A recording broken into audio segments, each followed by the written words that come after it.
Le gros de la production sur l'exploitation, c'est les pommes. On est sur 5 hectares de pommes, avec une trentaine de variétés. Si on se plante, c'est des heures et des heures de travail. En plus, on parle facilement de 100 à 150 heures hectare s'il y a un très mauvais éclaircissage. On travaille de deux façons. Alors, essentiellement sur la base de filets. Donc on est équipé avec des filets Alte Carpo. Les premières plantations équipées en filets, c'est celle-ci, en 2006. Et donc là, c'est des filets qui sont très intéressants, ils sont multifonctionnels.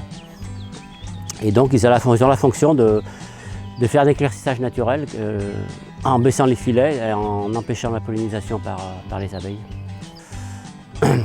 Et ma deuxième technique, c'est l'électroflore. Donc on a un système de rotofil qui tourne au bout d'une canne et on fait tomber des fleurs. Donc j'ai deux variétés où on travaille un peu comme ça parce que le filet n'est pas efficace ou très peu efficace. Donc c'est un complément, on va dire. On commence avec l'électroflore et après on baisse les filets très tôt. Donc la technique avec les filets, en ce qui me concerne, c'est on les baisse à l'ouverture la deuxième fleur sur le bouquet floral. Après, suivant les variétés, on est plus ou moins rigoureux là-dessus. D'une variété à l'autre, ça change. Ce n'est pas des variétés mieux adaptées que d'autres. Il y en a où ça ne marche pas. D'autres où il faut être hyper rigoureux comme la Gala. D'autres on peut être plus léger comme la Topaz où il faut faire attention parce qu'on sait qu'il y a une grosse chute physiologique derrière. Voilà. C'est ça qu'il faut, c'est cette connaissance qu'il faut avoir par rapport aux variétés.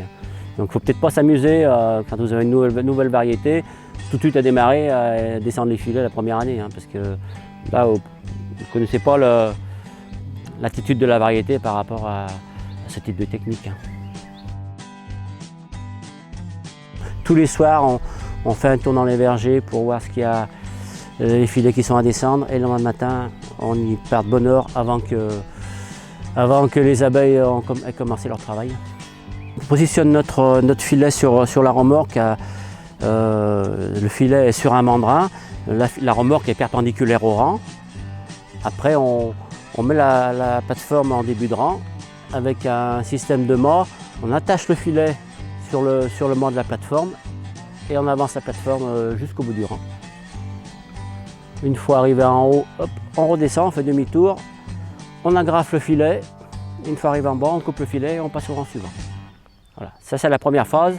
Après, il y a la phase de mettre les crochets pour accrocher le filet sur le fil du bas. Et la dernière phase, c'est de mettre les élastiques entre chaque rang pour faire tendre le filet, faire bander le filet, de manière à ce qu'on puisse travailler sous les rangs sans s'embêter. Ce genre de filet, c'est vraiment en bio, c'est vraiment, pour moi, c'est indispensable. On gère l'éclaircissage, on gère la grêle, on gère le carpo.